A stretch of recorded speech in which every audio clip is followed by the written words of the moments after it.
Welcome to the Raj Smriti Show Season 2. Today we have with us a dynamic leader. He is an author and an IAS officer, popularly known as Dynamic DM. He has also written a book called Dynamic DM. So welcome to our show, sir. It's a pleasure having you. आपकी profile जो है बहुत विस्तार है, मतलब बहुत विस्तार से बहुत सारी चीज़ें आपने किया है अपने लाइफ में. तो हमें एक बैकग्राउंड दीजिए. आपका बचपन कैसा था? आप बचपन से आईएएस बनना चाहते थे, ऑथर बनना चाहते थे? किस तरह से आप बचपन में थे और क्या क्या आपने प्रॉब्लम्स फेस किए, कैसे उनको ओवरकम किया और आज इस मुकाम पर कैसे पहुंचे? देखिए, मेरा बचपना गांव में बीता. मैं उत्तर प्रदेश के जनपद बस्ती के एक ब्लॉक है सामघाट, उसका एक गांव है बागडी. वहाँ पे मैं 1966-67 के दरमियान में वहाँ इस दुनिया में आया जी. तो बहुत पुराना 40 साल का, ये 45 साल का वो हो गया. तो उस समय गांव और वो एरिया काफ़ी पिछड़ा हुआ था. एजुकेशन की फैसिलिटीज नहीं थी. तो प्राइमरी स्कूल था, वहाँ 5-6 किलोमीटर आना जाना, बस्ता लेके जाना, टाट पट्टी नहीं था तो बोरा लेके जाते तो पढ़ते थे. और पढ़ाई के बारे में कुछ कोई बताने वाला नहीं था कि क्या पढ़ो, कैसे पढ़ो, क्यों पढ़ो. लेकिन प्राइमरी में हम पढ़ते थे. और उस समय प्राइमरी, आज जो आप लोग प्राइमरी को अच्छा नहीं समझते, उस समय प्राइमरी ही सब कुछ था जी.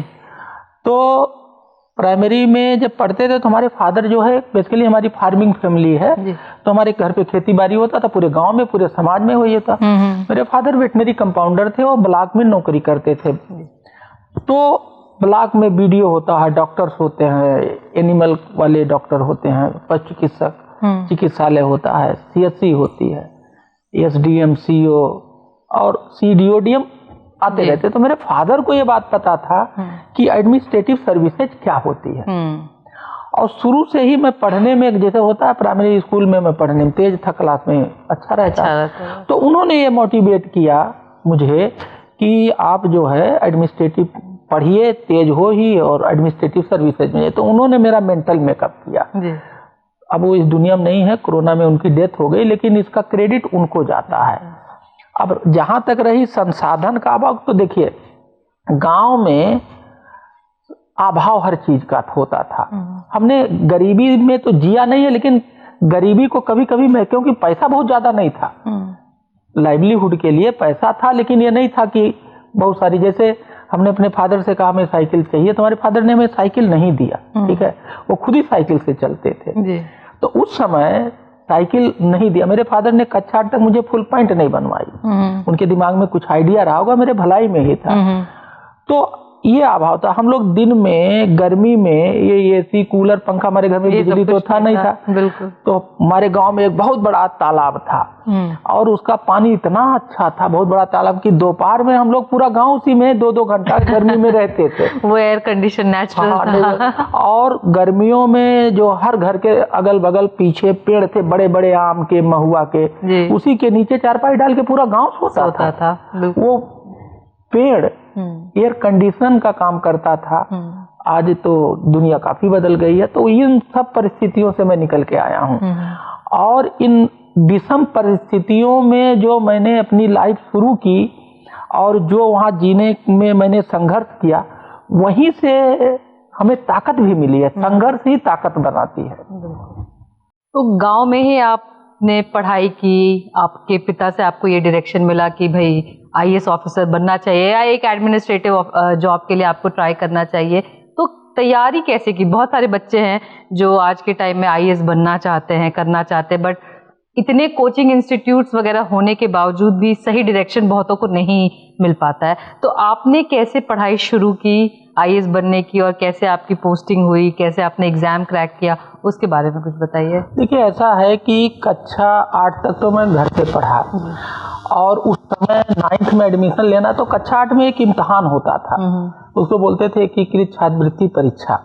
तो वहाँ स्कूल में वो क्लास टीचर होते थे, कहे भाई एक एग्जाम होता है और सभी लोग जो चाहो अप्लाई कर दो, इससे 100 रुपया स्कॉलरशिप मिलेगी, बस इतने पता था। तो हमने भी अप्लाई कर दिया जी। और उसमें वो था कि हर ब्लॉक से एक बच्चा लेना है। तो वो जो इम्तहान दिया तो उसमें हम क्वालिफाई कर गए। और लेकिन जब हम ये 9th में एडमिशन की बात आई तो हम साइंस साइड पढ़ना चाहते। तो जब हम अपने गांव से बस्ती शहर में आए जिले हेडक्वार्टर पे, तो वहाँ मुझे साइंस साइड में एडमिशन नहीं मिल रहा था। कोई संपर्क नहीं था। जो मेरे फादर का थोड़ा बहुत संपर्क था, कहीं हमें साइंस में। इसी बीच ये रिजल्ट आ गया। अच्छा। ये जो एग्जाम वाला, तो जो हमारे अंदर एक तीव्र इच्छा बनी थी कि हमें साइंस साइड से ही पढ़ना है, वो ऊपर वाला कहते हैं there is will there is way. तो उसी बीच में रिजल्ट आया। और इस रिजल्ट के आने पर हम तो जानते थे केवल स्कॉलरशिप मिलेगा, लेकिन इसमें स्कॉलरशिप 100 रुपया मिलता था और आपको साइंस साइड में एडमिशन मिल गया जीआईटी बस्ती में, और हॉस्टल मिल गया। तो अगर हम गांव से निकल के आए थे तो मैं कहाँ रह के पढ़ता। सही बात। तो मेरी जो वो एक ये स्कॉलरशिप वाला जो इम्तहान था, उसने मेरी रहने की व्यवस्था कर दी हॉस्टल में। तो मुझे एक हॉस्टल का माहौल मिला। एडमिशन जिसके लिए मेरे पिताजी 1 महीने से टाप रहे थे, वहाँ परेशान थे, नहीं हो रहा था, वो हो गया। और 100 रुपया उस समय बहुत होता था। सही बात है। उस समय 100 रुपया से मेरा पूरा खर्चा हो गया। बिल्कुल। तो महीने का खर्च मुझे लगता है निकाल देते थे। हाँ, पूरा मतलब मोटा मोटा हो जाता था जी। थोड़ा बहुत कम पड़ता था तो दे देते थे। अब हमने 9th से लेके 12 तक यहाँ पढ़ाई करी। और फिर यहीं से हम लोगों ने ये सोचा कि इंजीनियरिंग किया जाए जी। क्योंकि उस समय इंजीनियरिंग के बच्चे खूब आईएएस में सेलेक्ट होते थे जब रिजल्ट आता था। तो फिर हम लोगों ने वहाँ संपर्क में भी ऐसे लोगों से आए जो इंजीनियरिंग कर रहे थे कि भाई इंजीनियरिंग कर लो, इंजीनियरिंग करने के बाद फिर आईएएस की तैयारी करना। तो फिर हम जो है इंजीनियरिंग करने चले गए, वहीं से तैयारी किए और फिर तैयारी करने के बाद इंजीनियरिंग में एडमिशन लिया। तो जब इंजीनियरिंग में एडमिशन लिया तो अब हमारा वो भी सपना पूरा होगा। फिर उसी इंजीनियरिंग के दौरान, क्योंकि आईएएस या सिविल सर्विसेज का बीज तो शुरू से ही मेरे दिमाग में था और मैं उसके लिए मोटिवेटेड भी था, इंस्पायर्ड भी था।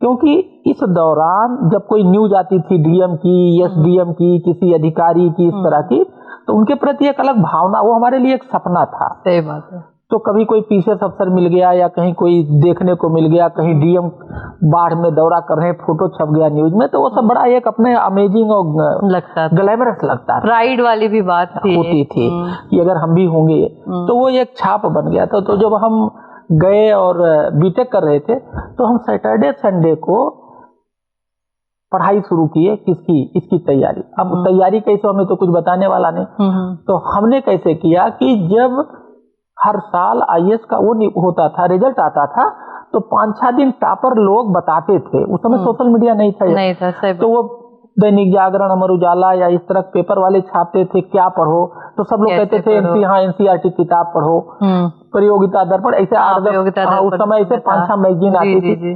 तो वो जो लोग बताते थे वही चीज हमने सैटरडे संडे को छुट्टी के दिन पढ़ना शुरू किया।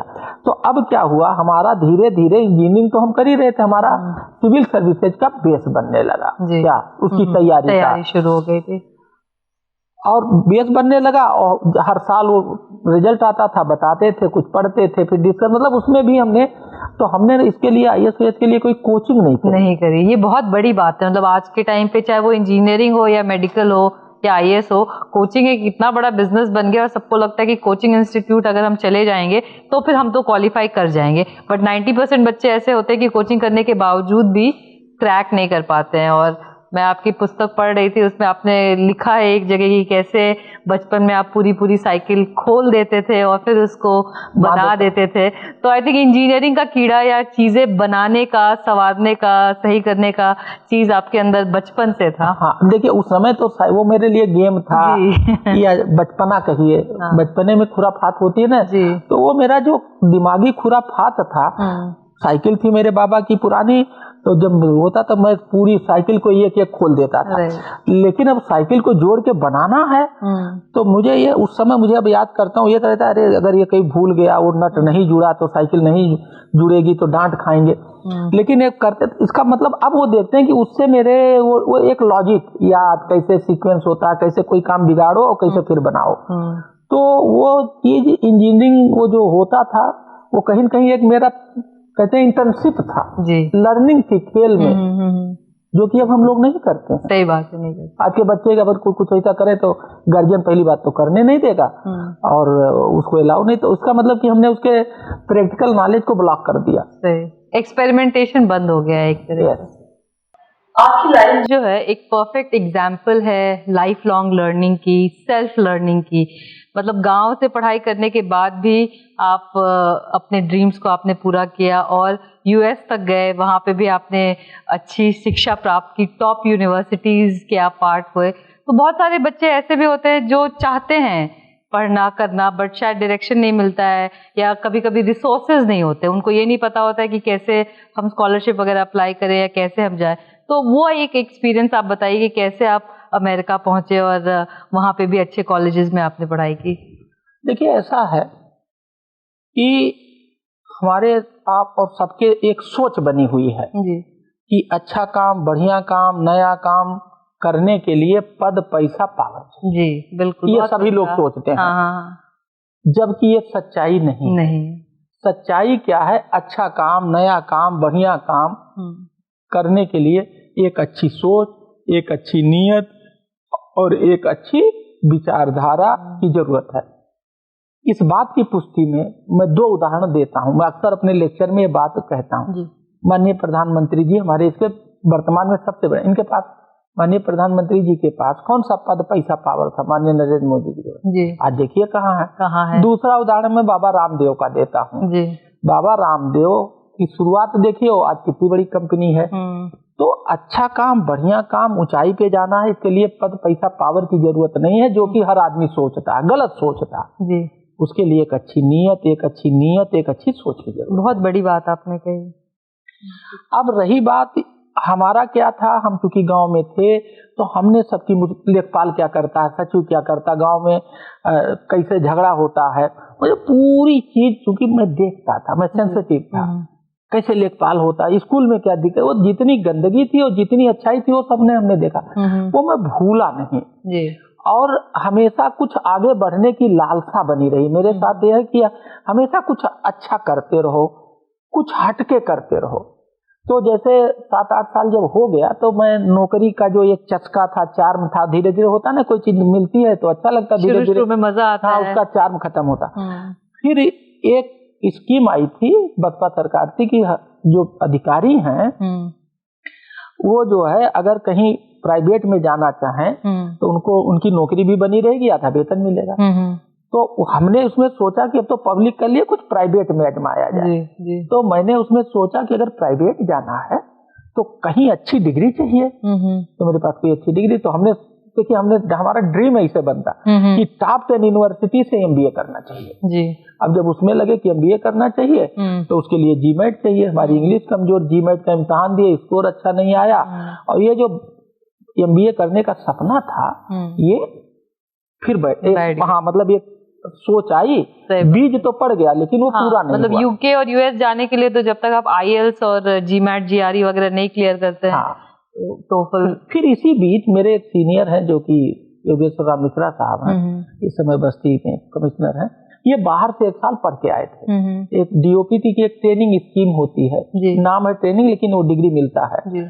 तो उन्होंने बताया कहीं नहीं, ये ट्रेनिंग है और अभी हम करके आए हैं। तो हमने उनसे पूरा समझा और हमने उसमें अप्लाई कर दिया और मेरा सिलेक्शन हो गया सिराक्यूज यूनिवर्सिटी में।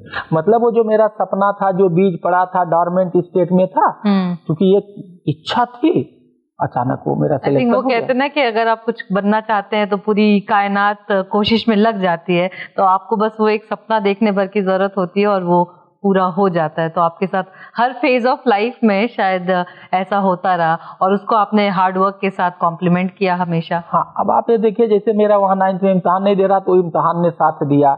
यहाँ जो है वो ट्रेनिंग ने मुझे, तो मैं वहाँ गया 1 साल, मास्टर ऑफ एमपीए करके आया। मैं एक वहाँ की बहुत रोचक घटना बताता हूँ और उस किताब में भी। वहाँ हम लोग 4, 5, 6 लोग थे। 2 आईएएस अफसर थे गुजरात के, मुकेश कुमार और मोना कंधार जी, और एक 96 में एक तमिलनाडु के थे अर्गुमंग, और एक कस्टमर के थे और मैं था। तो ये सब लोग आई और मैं यूपी से अकेला था पूरे उससे। तो वहाँ हम लोग एक कोर्स करते थे, और एक परवीन प्रकाश जी थे जो इस समय प्रमुख सचिव हैं, यूपी के रहने वाले, एपी कैडर के थे।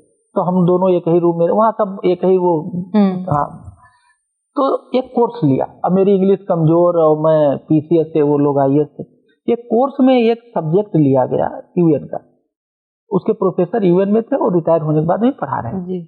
उसमें मुझे ये प्लस मिल गया। और प्रवीण जी जो सबके गुरु थे, सबके आईआईटी कानपुर के थे, बहुत पढ़ाकू थे, बड़े अच्छे इंसान थे, उनका यह है।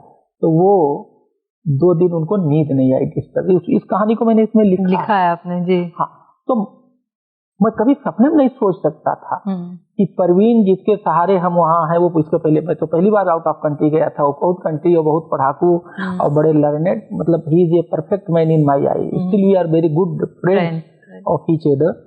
तो उनको ये प्लस, मुझे ये प्लस मिला ये, तो वो बड़ा डिस्टर्ब रहे। 2 दिन उनको समझने में लगा। इसको मैंने कोट किया है। तो मेरा ये मानना है कि अगर आप प्रयास करिए तो आप किसी को क्रॉस कर सकते हैं, कोई ऊंचाई छू सकते हैं, कुछ भी बन सकते हैं। और आपने जैसा प्राइम मिनिस्टर जी का एग्जाम्पल दिया, तो बहुत ऐप्ट है कि एक इंसान मेहनत और लगन से अपने हर सपने को पूरा कर सकता है।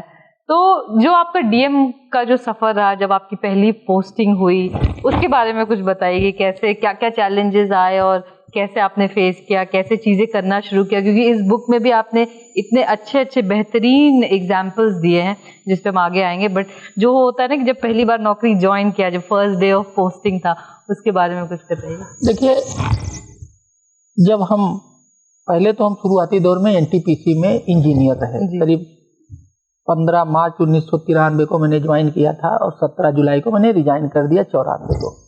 उसके बाद मैंने पीसीएस ज्वाइन किया। उसके बाद मेरा जून 2016 में प्रमोशन हो गया और मुझे 2010 बैच मिला आईएएस में।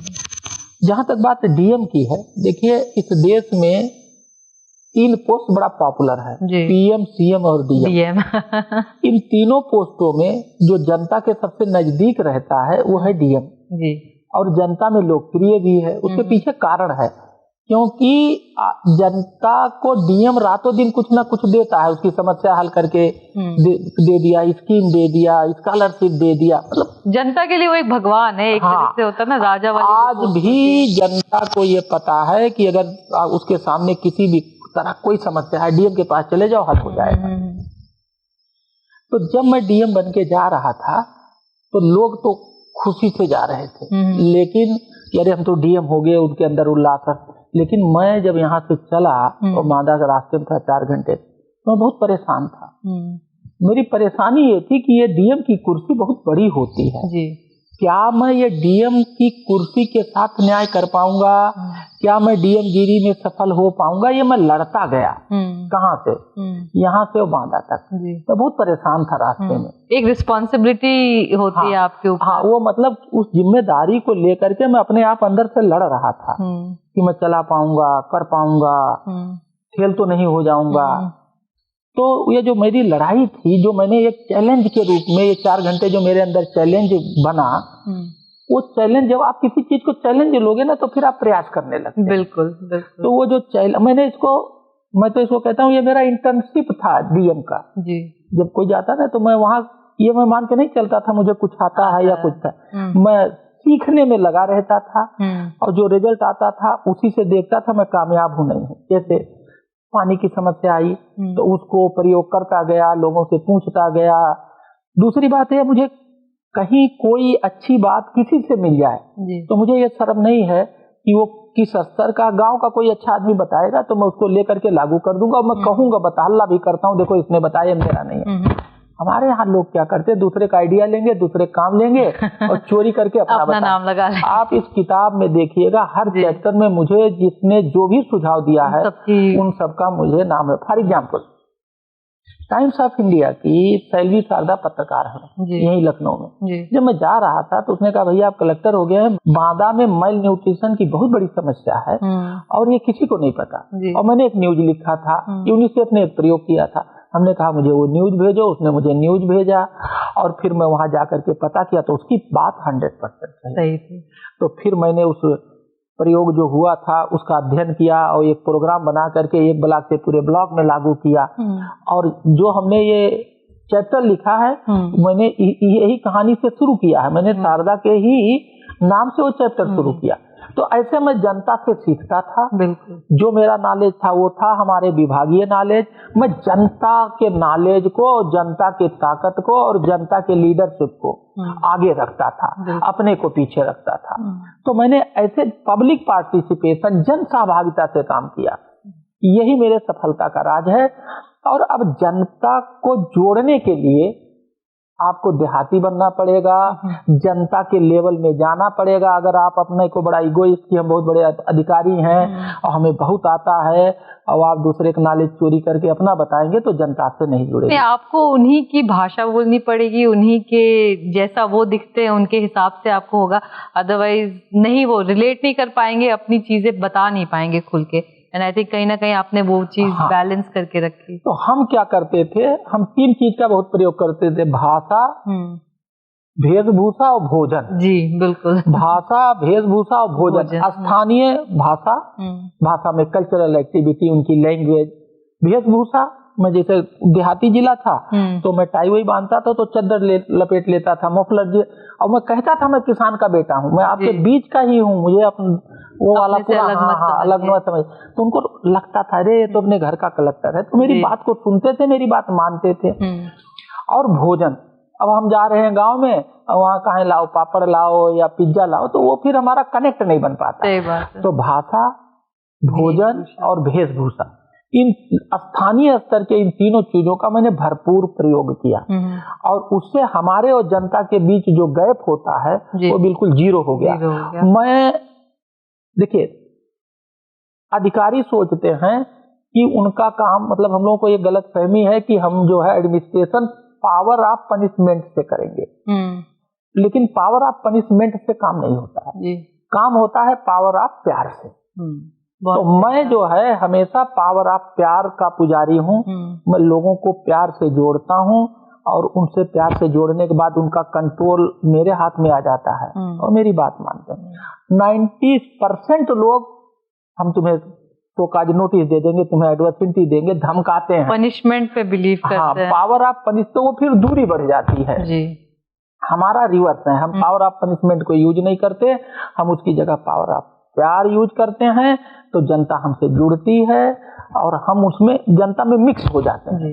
हम वाटर की तरह, जैसे पानी को कहीं डाल दो मिक्स हो जाता है, जिस शेप में डालो। हाँ, तो मेरा वो वाटर वाली स्टाइल है, जैसा देश वैसा भेष, और मेरा कोई ईगो वो नहीं है। मैं तो अपने को देसी डीएम बोलता था कि मैं तो भाई देसी डीएम। जैसा आपने बताया कि आपने पावर ऑफ लव का इस्तेमाल किया, और जब आप जा रहे थे जॉब में तो एक अंदर ये था कि कैसे मैं करूँगा, आपको ये एहसास था कि आपके ऊपर बहुत बड़ी रिस्पॉन्सिबिलिटी आ रही है। और शायद बहुत सारे लोगों में ये चीज़ नहीं होता है, वो ईगो में आ जाते हैं कि अब तो मैं हूँ, मेरे आगे कोई भी नहीं है। तो आपने उस रिस्पॉन्सिबिलिटी को जो रियलाइज़ किया कि नहीं, आपको चुना गया है इस विशेष काम के लिए और आपको अपना बेस्ट देना है, बांदा में चीज़ें डेवलप करनी है। तो जैसा मैं ये पुस्तक भी पढ़ रही थी, इसमें बहुत सारी चीज़ें आपने की, पानी की समस्या को आपने रिजॉल्व किया, स्टार्टअप्स वगैरह के लिए काम किया, लोकसभा चुनाव जो था उस समय वोटर लोगों को जागरूक कराने का काम किया, कुपोषण के बारे में आपने बताया है कि कैसे हुआ, जेल सुधार, पेड़ जियाओ अभियान, योग रखे निरोग, छात्र विकास के कार्यक्रम हुआ, महिला विकास हुआ। तो एक एक प्रोजेक्ट आपने उठाया and I think her aspect को आपने डेवलप करने को सोचा। आपने ये नहीं कि किसान को छोड़ दिया, आपने किसानों के लिए भी किया, महिलाओं के लिए भी किया, छात्रों के लिए भी किया, सब एस्पेक्ट को टच किया। और साथ ही साथ आपने एक मॉडल गांव के भी बारे में सोचा और उसको कैसे डेवलप करते हैं उसके बारे में किया। तो इसके बारे में एक हमें डिटेल बताइए कि कैसे आप प्लानिंग करते थे और कैसे चीज़ें इम्प्लीमेंट करते जाते थे। देखिए, ऐसा है कि हमारे पास 3 ट्रिक्स और टेक्निक्स है। अगर हम कोई काम, हमने कहा भाई पानी बचाने का अभियान चलाना चाहते हैं, मुझे 5 करोड़ रुपया दे दो, तो कोई नहीं देगा जी। तो हमारा ये है कि भैया जिले में जो कुछ है उसी से आपको कुछ करना है।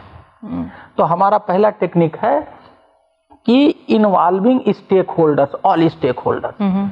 तो अगर हम कोई काम करते थे, जैसे हम गांव में बैठक करने गए पानी पे, तो ये नहीं है कि हमारे लोग गए और सबको उसमें सब इन्वॉल्व हो, प्रधान भी इन्वॉल्व हो, उस गांव की जनता इन्वॉल्व हो, उस एरिया का अधिकारी कर्मचारी भी इन्वॉल्व हो, उस एरिया का जो वाटर का एक्सपर्ट हो, टीम वर्क जो होता है। तो हमारा पहला ट्रिक है involve all the stakeholder, everyone related to that work और दैट प्रोजेक्ट और that program, involving all the stakeholder. तो उससे जन सहभागिता बढ़ी, सबकी ऊर्जा आई, सबका दिमाग। दूसरा, पैसा संसाधन अभाव है तो हम वो काम करते हैं आइदर इन्वॉल्विंग नो कास्ट और लो कास्ट। मेरा दूसरा टेक्निक है इन्वॉल्विंग नो कास्ट लो कास्ट। कैसे? मुझे पानी पे लोगों से बात करनी है, उस पर गोष्ठी करनी, तो मैं गांव में जाता था, कहता था गांव में जो सबसे बड़ा तालाब हो, जो उसके तालाब के चारों तरफ जो सबसे बड़ा पेड़ हो, उसके नीचे दरी बिछाओ और हम लोग जमीन पे बैठ के बात करेंगे और कुल्हड़ में या घड़े का पानी पिएंगे और देसी गुड़ खाएंगे। तो टेंट लगाने का पैसा बच गया, फूल माला का पैसा बच गया, माइक का पैसा बच गया, और गांव वाले दरी, गांव में दरी होता है, दरी बिछा दिए।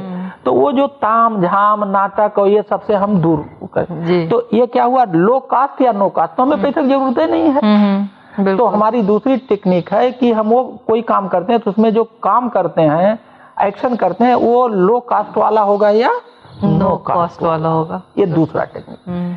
तीसरा क्या है कि हम convergence of resources fund inputs करते हैं। जैसे मान लीजिए हमने वहां पे कालिंजर महोत्सव में एक अरहर सम्मेलन किया, अरहर के खेत में अरहर सम्मेलन, और हमने वहां 5 पद्मश्री बुलाए, बहुत बड़े बड़े साइंटिस्ट बुलाए, 30-32 जिलों के जो नामवर किसान थे उनको बुलाए, बहुत बड़ा फंक्शन किया। अब उसमें हमने जैसे कृषि विभाग के 4 डिपार्टमेंट थे, वो थे, मेडिकल था और एग्रीकल्चर था, हार्टिकल्चर। तो हमने किसी से कह दिया तुम गाड़ी की व्यवस्था करो, किसी से कह दिया तुम टेंट की व्यवस्था, किसी से कह दिया तुम चाय पानी। तो हमने क्या किया, सबका काम बांट दिया, मैनेजमेंट जो होता है वो कन्वर्जेंस से कर दिया। बिल्कुल। तो सब लोग इन्वॉल्व भी हुए, क्योंकि जब आदमी लगता है कि अच्छा हमारा किसी गाड़ी, और उससे छोटा छोटा जो विभागों में पैसा था, उससे अगर हम किसी से कहें 25 लाख रुपया इसमें खर्च आएगा तो नहीं होता, लेकिन 2-2 लाख रुपया हर विभाग ने खर्च कर दिया, 3-3 लाख। एक सेंस ऑफ रिस्पॉन्सिबिलिटी भी आ जाती है। तो देखिए ये मेरा 3 ट्रिक्स है, convergence of fund inputs idea, involving all stakeholders, ये नंबर 2 है। नंबर 3 है नो कास्ट लो कास्ट। यही हमारा मंत्र है और इससे जन सहभागिता बढ़ती है और लोग अपना उस प्रोग्राम को ओन करते हैं, अपना मानते हैं, और जब सारा लोग अपना मानेगा तो वो सफल होता है। तो ये मेरा जो काम करने का गवर्नेंस का स्टाइल है, यही 3 ट्रिक इस किताब में मैंने लिखा है। बिल्कुल बिल्कुल। तो इस किताब की जहाँ तक हम बात करें, बहुत आपने जितना काम किया है उसका आपने इसमें पूरा वर्णन किया है, साथ ही साथ आपने प्रूफ्स भी डाले, आपने न्यूज़पेपर क्लिपिंग्स डाली है, लोगों का नाम मेंशन किया है बहुत अच्छे से, किसके सहयोग से कौन सी चीज़ें, आपने सारी चीज़ें खुद पे नहीं ली कि मैंने ये किया ये किया ये किया, आपने जैसा जो आपका वर्किंग स्टाइल है कि टीम को इन्वॉल्व करके। तो ये पुस्तक लिखने का विचार कहाँ से आया, कैसे आया? क्योंकि जैसा मैं देखती हूँ ये बुक सभी के लिए है, चाहे वो यूथ हो जो स्ट्रगल कर रहा है उसके लिए है, जो ऑलरेडी एडमिनिस्ट्रेटिव पोस्ट पे उनके लिए एक ये बाइबल जैसी है कि भाई अगर हम कुछ कर रहे हैं तो कैसे करें। तो ये जो इंस्पिरेशन आई ये कहाँ से आई? देखिए ये किताब है गवर्नेंस की, कि गवर्नेंस को गुड गवर्नेंस में कैसे बदला जाए, उसके ये किताब इस बात को बताती है जी। और ये थियरी नहीं बताती है, प्रैक्टिकल बताती है कि गवर्नेंस को गुड गवर्नेंस में कैसे बदला जाए। गवर्नेंस होता कहाँ कहाँ है? भारत सरकार गवर्नेंस करती है, स्टेट गवर्नमेंट गवर्नेंस करती है, लोकल बॉडीज जो अर्बन और रूरल है वो गवर्नेंस करते हैं। गवर्नेंस की जो सबसे छोटी इकाई है वो परिवार है जी। तो ये किताब हर परिवार के लिए उपयोगी है, क्योंकि अगर घर का गवर्नेंस गुड गवर्नेंस होगा तो उस घर का इनकम बढ़ेगा, खुशहाली बढ़ेगी, हैप्पीनेस इंडेक्स। तो ये जो अभी आपने कहा बिल्कुल सही कहा, सबके लिए उपयोगी है, क्योंकि ये गवर्नेंस को गुड गवर्नेंस बनाता है। और गवर्नेंस का सबसे छोटा यूनिट परिवार है। जो सबसे छोटा यूनिट, ऑर्गेनाइजेशन, संस्था है वो परिवार है जी। वो इनफॉर्मल है, फॉर्मल नहीं होता, वो इनफॉर्मल है, लेकिन वो इनफॉर्मल संस्था बड़ी मजबूत है, परिवार।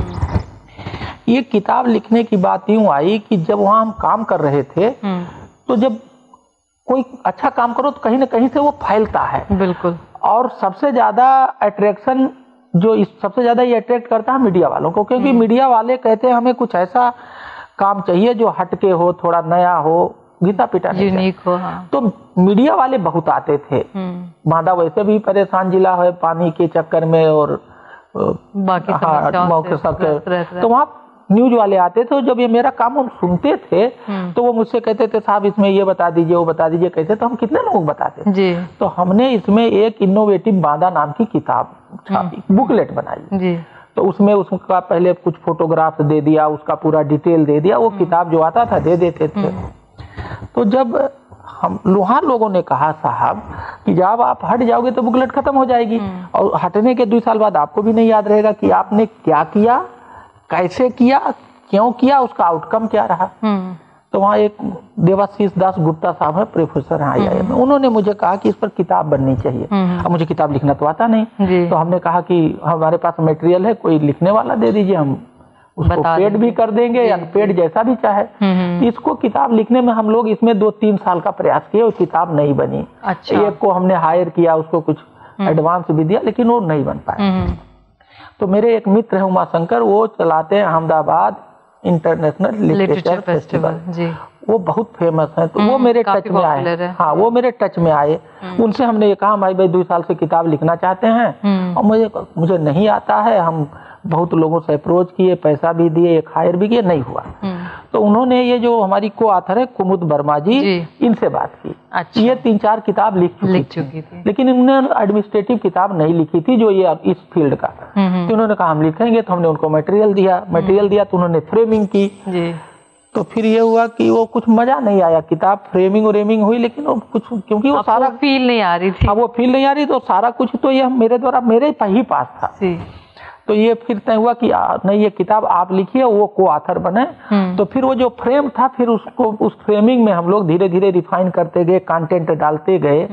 5-6 महीना लगा और फिर ये उस तरह से फिर ये किताब बन के आई। पुस्तक का ये एक प्रोसेस था जिसके तहत ये किताब हुई और ये किताब बहुत पॉपुलर है। मेरे ख्याल से मोर देन 10,000 कॉपीज ऑलरेडी इसकी बिक चुकी है। और जो आपने एक खूबसूरत बात कही कि परिवार को अगर आप अच्छे से मैनेज कर सकते हैं तो आप कुछ भी कर सकते हैं, और बहुत सही बात है कि परिवार ही समाज की नींव है। अगर हर परिवार का हर सदस्य अगर खुश है और हर परिवार इस देश का खुश है तो आपका देश ऑलरेडी खुश हो जाएगा, तरक्की करने लगेगा, सब चीज़ करने लगेगा। तो जो बच्चे हैं उनको, जो बच्चे बोलें या युवा बोलें या किसी भी वर्किंग प्रोफेशनल को हम बोलेंगे कि आप उनको अपने लाइफ के थ्रू क्या मैसेज देना चाहते हैं। साथ ही साथ जो एक प्रॉब्लम है करप्शन की, जो हर लेवल पे है, चाहे वो हम गवर्नमेंट की बात करें, चाहे हम प्राइवेट सेक्टर की बात करें, कहीं ना कहीं करप्शन हर जगह है। तो युवा पीढ़ी जो है कहीं ना कहीं डरती है, संकोच करती है आगे बढ़ने में, इस वजह से कि अगर हम पॉलिटिक्स में जाएंगे तो हमको करप्शन करना पड़ेगा, या मुझे करप्शन करना नहीं आता है, या हम करना नहीं चाहते हैं। तो करप्शन का प्रॉब्लम युवा कैसे फेस करे, या इस देश से हम करप्शन कैसे हटा सकते हैं, इसके बारे में कुछ हमें विचार दीजिए। और चलते चलते युवाओं को आप जो भी संदेश देना चाहेंगे वो हमें बताइए। देखिए, ऐसा है कि समस्या, करप्शन एक समस्या है जी। इसी तरह से हमारे देश में पानी की समस्या, बेरोजगारी की बहुत सारी समस्याएं हैं। जीवन समस्याओं से भरा हुआ है और पहले भी था, वर्तमान में भी है और रहेगा। समस्याओं का केवल शेप बदलता है। समस्याएं कुछ कभी कम हो जाती हैं, कभी ज्यादा हो जाती हैं और अपना वो रूप बदल लेती हैं जी। तो अभी मैंने आपसे एक बात कही थी एक इंटरव्यू में कि युवा के दिमाग में एक बात है कि अच्छा काम, नया काम, बढ़िया काम करने के लिए पद, पैसा, पावर चाहिए। तो मैं उनको ये संदेश देना चाहता हूँ कि अच्छा काम, नया काम, बढ़िया काम, कुछ भी अच्छा करने के लिए किसी फील्ड में आप ये मत सोचिए कि जिसके पास पद, पैसा, पावर है वही कर सकता है। अगर आपकी एक अच्छी नीयत है, एक अच्छी सोच है और आप ड्रीम करने लग गए जी, तो हमारे देश में ग्लोबली बहुत सारे ऐसे एग्जाम्पल हैं जो जमीन के नीचे से निकल के आए हो, आसमान छुए हैं। डॉक्टर अंबेडकर एक बहुत बड़े उदाहरण है जी। डॉक्टर अंबेडकर जी एक बहुत बड़े उदाहरण है। अभी अपने प्रधानमंत्री जी का मैंने उदाहरण दिया, बाबा रामदेव का उदाहरण दिया, ऐसे अनगिनत उदाहरण हैं। तो ये क्यों सफल आए, कैसे करप्शन जैसे बहुत सारे समस्याओं से जूझे, क्योंकि उन्होंने एक ड्रीम कर लिया। और ये कहावत है कि जहां चाह वहां राह। अगर आपकी चाह बन गई है तो वो राह अपने आप बनता जाएगा, वो आपकी चाहत बनी रहेगी। और आपकी लाइफ भी एक परफेक्ट एग्जाम्पल रही है, चाहे वो अमेरिका जाना हो, चाहे वो ऑथर बनना हो, चाहे डीएम बनने की बात करें, और साथ ही साथ जो चेंजेस आपने बांदा में लाए, जितने सारे प्रोजेक्ट्स पे आपने काम किया, तो अपने आप में एक मिसाल है कि आप किस ग्रामीण परिवेश से उठ के आए और कैसे आपने हर चीज़ किया, शहर में भी किया, अमेरिका जाके भी किया। तो आप खुद एक लाइव एग्जाम्पल हैं इस चीज़ की। हाँ, मेरे जैसे बहुत सारे लाइव एग्जाम्पल हैं। मैं तो अपने को एग्जाम्पल नहीं मानता लेकिन बहुत सारे लोग ऐसे हैं जिन्होंने समाज के लिए बहुत कुछ किया। जैसे हम गांव देहात से हैं, हमारा पूरा सोच, हमारे खून में गांव देहात घर रूरल है, तो हम मॉडल गांव का प्रोजेक्ट चलाते हैं। मॉडल गांव का प्रोजेक्ट चलाते हैं कि गांव का विकास कैसे हो। गांव का विकास क्यों नहीं हो रहा है, हम इस पर सोचते हैं कि गांव का विकास क्यों नहीं हो रहा है, तो उसको पता करते हैं, कहाँ डायग्नोसिस करते हैं क्यों नहीं हो रहा। जब वो पता लगता है कि इस वजह से नहीं हो रहा है तो उसको कैसे दूर किया जाए, उसकी समस्या पता लग गई तो समाधान ढूंढते हैं, फिर समाधान लोगों को बताते हैं, तो लोगों का विकास हो रहा है गाँव के लोगों का। तो आदमी को समाज के लिए जीना चाहिए, जबकि उल्टा है, हम अपने लिए जीते हैं। ये आपने बहुत बड़ी बात की कि 90% लोग अपने लिए जीते हैं और कम ही लोग हैं जो समाज के लिए जीते हैं, और जो शायद समाज के लिए जीते हैं वो ही उस लेवल ऑफ सक्सेस हो, पावर हो, उस पर पहुंच पाते हैं।